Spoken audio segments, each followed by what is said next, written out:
You are here, moving in our midst. I worship you, I worship you.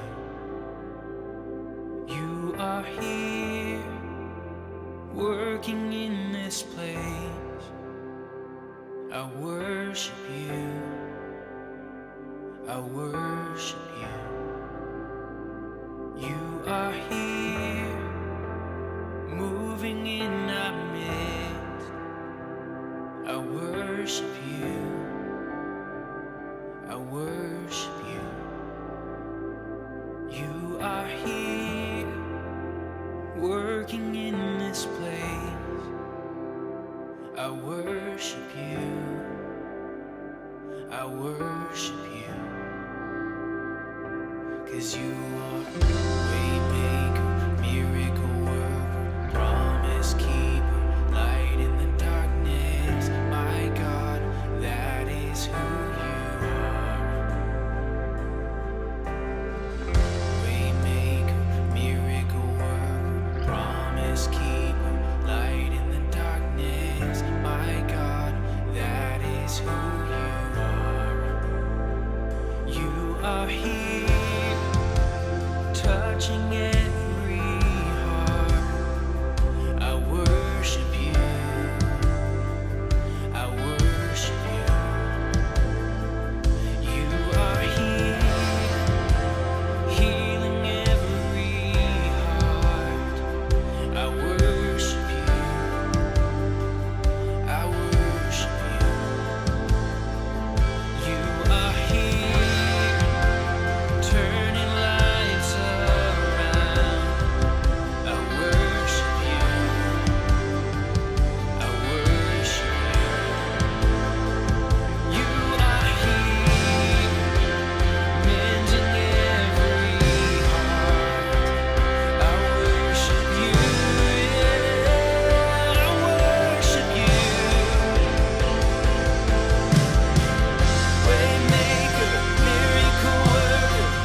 stop, you never stop working. You never stop, you never stop working. Even when I don't see it, you're working. Even when I don't feel it, you're working. You never stop, you never stop working. You never stop, you never stop working. Even when I don't see it, you're working. Even when I don't feel it, you're working. You never stop, you never stop working. You never stop, you never stop working. Even when I don't see it, you're working. Even when I don't feel it, you're working. You never stop, you never stop working. You never stop, you never stop working. Waymaker, miracle worker, promise keeper, light in the darkness. My God, that is who you are. 'Cause you are waymaker, miracle worker, promise keeper, light in the darkness. My God, that is who you are. Waymaker, miracle worker, promise keeper, light in the darkness. My God, that is who you are.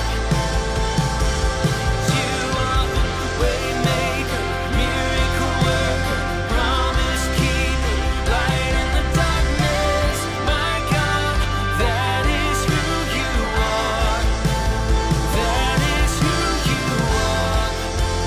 That is who you are. That is who you are. That is who you are. That is who you are. That is who you are. That is who you are. That is who you are. Waymaker, miracle worker, promise keeper, light in the darkness. My God, that is who you are.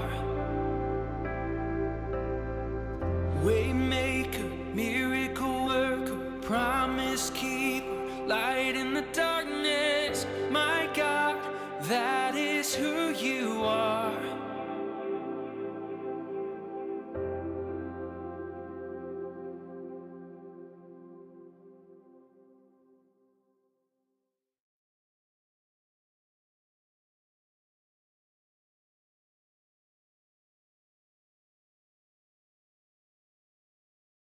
We've got to not violate that. Well, I don't have time to sleep.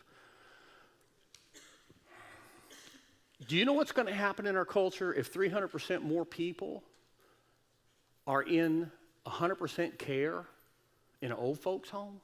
Do you think our economy is going to handle that?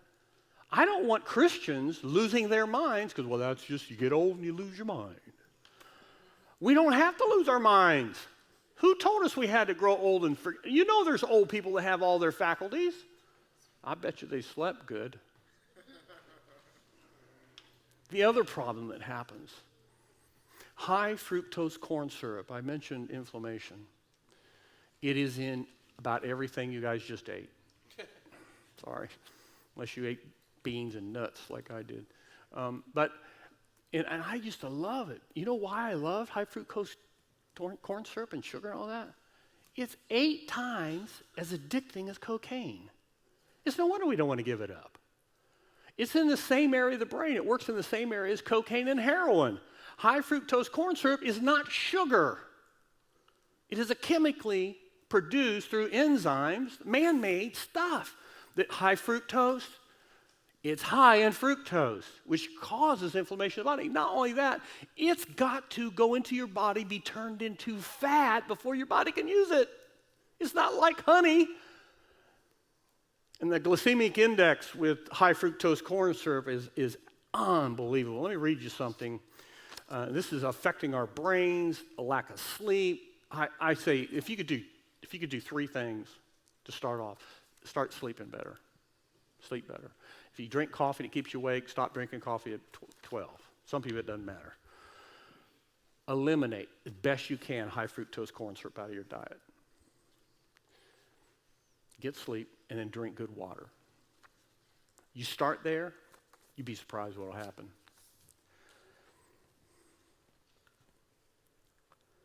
We are now consuming 60 pounds per person per year, high fructose corn syrup. Years back, 0. You know why? Because it's synthetically produced. It's addicting. That's why they put it in everything. Obesity rates, over the period of time we went from 0 to 60 pounds a year, obesity rates have tripled. Diabetes has increased 7-fold. China had almost no cases of diabetes until we introduced high fructose corn syrup into Hong Kong. Now their rates of diabetes is up with ours, which is about 27%, I think. I don't know exact, it's 20-some%. There's one problem with this. Well, the corn refiners, who are big money makers, I mean, they'll say, it's just sugar, it's natural. It is not natural. It is the major cause of heart disease, obesity, cancer, dementia, liver failure, tooth decay. But it comprises 17% of our economy. That's a lot. You know why? They don't want you to get rid of it. It literally, high fructose corn syrup is destroying our world. Not just people so they can't live longer and ride around the Winnebagos. It is actually killing the gospel being moved forward. That's how I see it. That's why I'm such we got to quit eating this stuff. Our kids will one day not be able to lose weight. There's syndromes being developed or are developing right now where they can't lose weight. It's just the body won't do it. The lymphatic system that washes it away. Because the neurodegenerative process of all these pieces falling apart is so important. Just remember this picture. You got to clean that out. You got to clean it out. It builds up over time, amyloid beta, and then high fructose corn syrup, and drinking bad water. Okay, drink bad water, eat high fructose corn syrup. It goes into the gut. Now, let me ask you a question, and maybe jumping ahead a little bit, but what do you use chlorine for? What is chlorine used for? Kills bacteria. What's in your drinking water that comes out of your tap? You ever wonder? I mean, they can't do away with it because then the water would never be able to mass produce it and give it to everybody. But if you drink chlorine, it kills the good bacteria in your gut. There's 3 basic kinds of bacteria. One is very bad, and guess what its favorite meal is? High fructose corn syrup. Loves it. It mixes it with the nasty fat we eat, makes a molecule out of it, and shoves it into our system, and our body can't even get rid of it. It clogs our arteries. It's horrible stuff. Some people say cholesterol is so bad for you. You got to have cholesterol. Number one, you got to have good cholesterol, because I will tell you this: if you do eliminate all cholesterol out of your body, you will begin to have psychotic episodes. You have to have cholesterol. Your brain is made up of 80% water and 20% cholesterol. It's got to have it. But it's got to have good stuff. So what we're talking about here is making choices. We're talking about doing the right thing, getting sleep, drinking the right amount of water, the right kind of water. Because chlorine, I mean, I tested my water at home one day. I was just playing around because I have a pool, and I, putting drops. It had more chlorine in it than my pool had in it. And my pool stays pretty straight. And I thought, I'm going to quit. My dog got cancer, and I don't know if it got cancer from drinking that crappy water or not, but we kept giving it that water. Guess what we give that dog now? Bottled water. It cost me $5,000 to fix that dog. I'm going to give it bottled water. I don't want no more of that stuff. Restorative sleep, absolutely imperative. In order for you to see God well, you've got to be able to have a functioning brain that works right, and restorative sleep is huge on the list. The neuroception capabilities of the heart, we talked about earlier. If you turn to page 126, we'll look at that a minute. The brain actually talks more to the brain than the brain does to the heart. Did you know that? There's bidirectional communication that goes from the heart to the brain to the heart to the brain. And actually, every time you move out of a state, like a state of being, all these different states that you go into, usually it's the heart doing it. The heart makes a problem. These particular processes of the heart. One of them is biophotonics. It has laser-like emissions that have the ability to tag the DNA and to change and alter it. All have to do with its own neuroception capabilities. So it has the ability to know things that the brain doesn't know. And it has the ability to shut the brain down. It has the ability to freak you out. It has the ability to do things like anxiety attacks, and panic attacks sometimes can happen because the heart is perceiving something that may not even be true. With the heart, man believes, what happens results in righteousness, right? As a man thinks in his heart, so he is. What the heart really imagines is really the reality for your life. So if your heart thinks that your spouse is going to cheat on you, even though there's no evidence, but you've been hurt so many times and you think that's going to happen, it really causes a stress on the heart. And the heart doesn't like to deal with stress very well. And so it engages in things like that cause people to come to counseling, like we fight a lot. And when you say you fight a lot, it's like, well, the heart's saying, I can't trust you, I can't be with you. It's fight or flight mechanisms happen, and then we get a process that goes on in the heart, and matter of fact, it can get into the limbic system, which is a looping system caused by the heart, and you can't get out of it. And you get panic attacks, anxiety attacks. You can create things that aren't real in your mind. But this particular thing called the heart is absolutely imperative, and it does not do well with high fructose corn syrup. It does not do well with toxins. 90%, I want to tell you, 90% of all known human illnesses can be traced back to this other piece of your mind, the gut. The gut. 90% of all human illnesses can be traced back to a bad, unhealthy gut. Drinking nasty water. We're fortunate in our country to have water, but we pollute it with chlorine and fluorides. It kills the good bacteria, the bad bacteria thrives. We eat high fructose corn syrup, then we get all these other issues going on. We wonder why we got to go to the hospital so much. People say, well, the water you drink is pretty expensive. It is expensive. I spend about $80 a month on water delivered to the house so I can drink this water. But you know what it cost me to go to the doctor?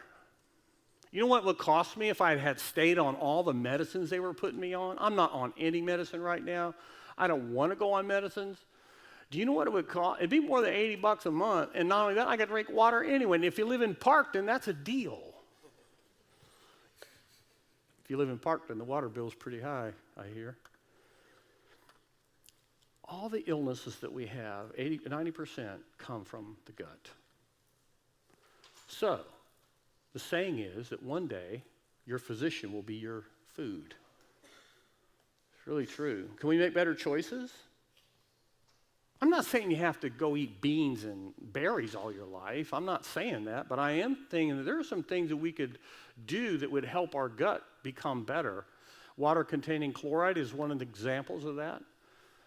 DNA and nutrigenomics is the way that the nutrients in our body affect our genetics. Very, very important. Going to come up in the next few years. Very important. All right, let's move on now. I'm trying to hurry so I get to all of this that I need to. All right, omega optics. Man is social in nature. We are very social in nature. So as a guest arrives at our church and starts interacting with us, what do you think they see? I mean, think about it. If we're social creatures, it's a lot to come to a church anyway, right? It's very, very, very difficult. So when anybody want to share what happened to them when they first came to church and what they felt like? And I mean, don't say this other church, but when you came here, maybe you didn't have a good experience when you first came. I don't know. Anybody want to share something? What happened? Was it warm? Was it cool? Was it not cool? Yes, sir. Ben. You guys had a warm feeling when you came?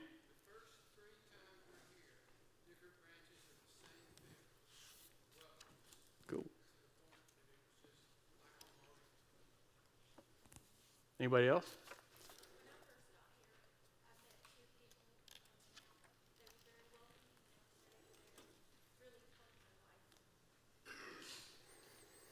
All right. If you go to your books, turn to page 134. This is important, especially if you're in guest services of any kind, you're working with people. I talked about this a little bit before, but I want you to understand something. about the system and why these systems are so important. On page 34, second real paragraph, full paragraph, I mean. 134, I'm sorry, what did I say? Sorry. A person goes through many shifts of being. Have you ever heard of something called emotional intelligence? You've heard probably taken courses on emotional intelligence. Understanding your state of being, why you're irritated, and understand the state of beings of other people. That's called emotional intelligence. So when you work with someone, you can kind of read and ping off of them, this interpersonal biology thing that goes on between you. You can kind of help them. You can help them down-regulate, we call it. You can help them calm down, or you can ramp people up. You have the ability to talk specifically to the heart through facial expressions. I mean, you can say, I love you, or I love you. Your face says a lot, right? So when people first arrive at a church, for instance, I'm going to use that as an example. They come and it's very scary, so they're already in a survival mode, or they're in hypervigilance.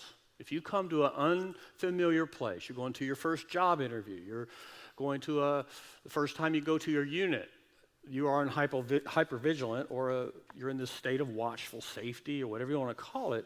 That's what happens. But look at this. It says, when a person goes through many shifts, the state of being constantly. As a new guest arrives at a church for the first time, their mind goes through the states of being of watchful safety. The need for safety is the first obligation of the mind, and it is never turned off. It may be turned down in a known safe environment, but it is always active. Combat parking, you know what that is? Anybody here combat park? You know what I'm talking about?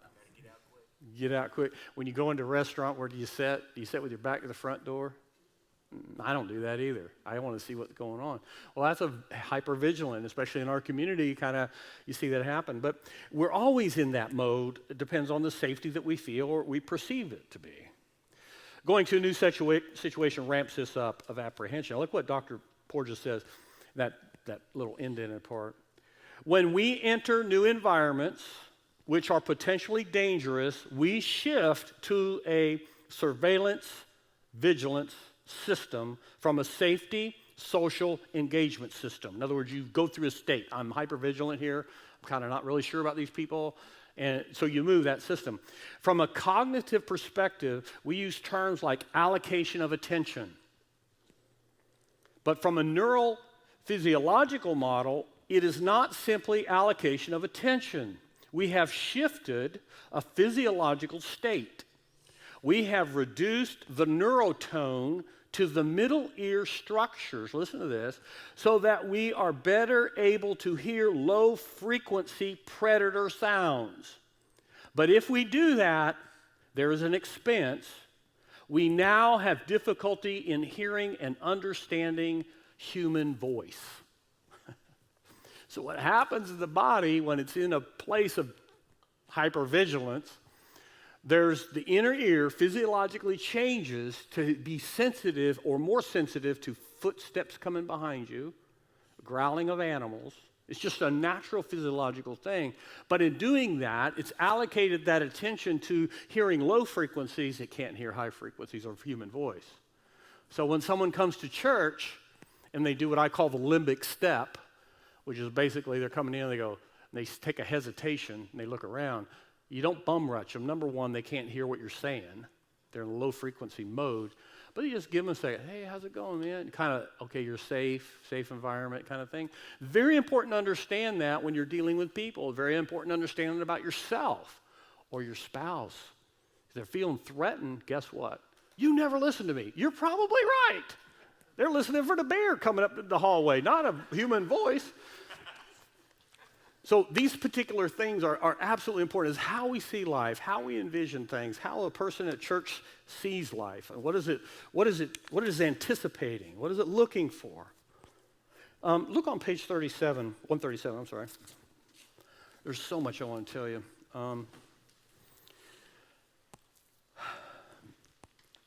The way we see people and the way we interact with people, we talk about interpersonal neurology in one of the protocols. Okay, studies in subparagraph 5.4. Studies demonstrate that people you spend time with affects the longevity of your life. The connection is not just about hanging out with friends. The connection is a multifaceted need of the human design. Key studies in sociogenomics have determined a link between adverse social interactions and inflammation, cancer, alteration in genome, the longevity of life, and mental illness. Social interaction can enhance or inhibit the physical health of human beings. We were made to connect, and these connections can be positive or negative with consequences on many different levels. As a matter of fact, it can go to the molecular level, who we hang with. Very important. Church growth, that last couple sentences, is predicated upon its ability to form strong, healthy connections. So the strategy of every local church should include a plan to foster and maintain vertical and horizontal connectivity. Very, very important, connectivity. It's one of the spiritual life design protocols. Now, the vision of how we see God, how we envision this guy in the sky. I mean, is he this guy up there waiting for you to mess up so he can hit you in the head? I mean, is he like the Gestapo guy that's just waiting for you to mess up? Or is he a loving, compassionate father? Studies have been shown that your vision of how you see that man upstairs determines the physical part of your brain, how it functions and what it does and how it grows. So it's really true. It is very, very true. You cannot love man who you have seen if you cannot love God who you have not seen. Well, that sounds really weird. We were talking about it earlier, right, during lunchtime. This whole idea to love God and to love people is so interconnected.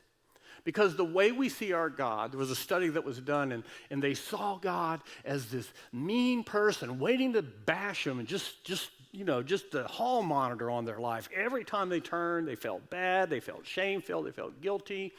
And they did an MRI on the brain, and on the brain, a particular part of the brain in the cortex, the cerebral cortex, had shrunk. There's a part of the cerebral cortex in there that shrank. And they saw this on the MRI. And on the other group of people they studied, they said, we only want you to think good things about God. Here's some good scriptures. He's a compassionate father. He's a father to the fatherless. All the great things about the character and the nature of God. The same part of the brain actually grew physiologically. That part of the brain is connected directly to you and how you connect to other people. It is the empathy center of the brain. So loving God who you have not seen, if you really love him and see him that way, that's the optics part, allows you the ability to love another person. You can't say you love God if you hate your brother. The connection's not there. It's not true. It's not physiologically true. Not just scripturally, it's just not physiologically true. A person who loves God will love people. A person who hates people doesn't really know God, hasn't seen God the right way, or sees God in a crooked way. It's very, very important, the way we connect to God. In order for us to have compassion and empathy for other people, we've got to see God according to Scripture. That's why the gospel is so important in every single one of these areas. We say, well, I really do too good with this praying stuff. I get bored. I spend time with God, I fall asleep or whatever. This is how it works. I used to work with stroke patients. When you work with a stroke patient, let's say that had a lateral damage of some kind, and their one arm's paralyzed. So what do? They overuse this hand. They compensate. And what our job was to do was I trained people to do this. You need to make them use that arm. What do you mean? I can't move it. You trying to be funny? No. You're going to use that arm. Well, I can't move it. Yes, you can. How can you move it? You take this arm and you put it up there and you start making it do what it's supposed to do, because when you start firing neurons in the brain, the saying goes, as neurons that fire together wire together. The more you fire that, the more it grows. The same thing with spiritual health. You may have a limp arm when it comes to following God. But if you get into position and you start working that little bit by little bit by little bit, guess what? You start developing spiritual maturity. You position yourself to receive. If you don't know how to do it, you just have to start in little pieces. You just have to start in little steps. But when you do that, you will grow and you will grow. Here's something that was written in Dr. Moll's book, he said, when we pray, study, meditate on Scripture, we focus our attention, we slowly develop our ability to connect with God. Many people find prayer and contemplation methods to be hard. We sit down to pray and nothing happens. We try to find God, but he's not there. The same is true for a stroke victim who can't use his left arm. But it is as he puts mental effort into the attempt, slowly he can do what was once impossible. When a woman sits down to pray and finds it impossible, the very effort, when repeated again and again, makes possible what was once impossible.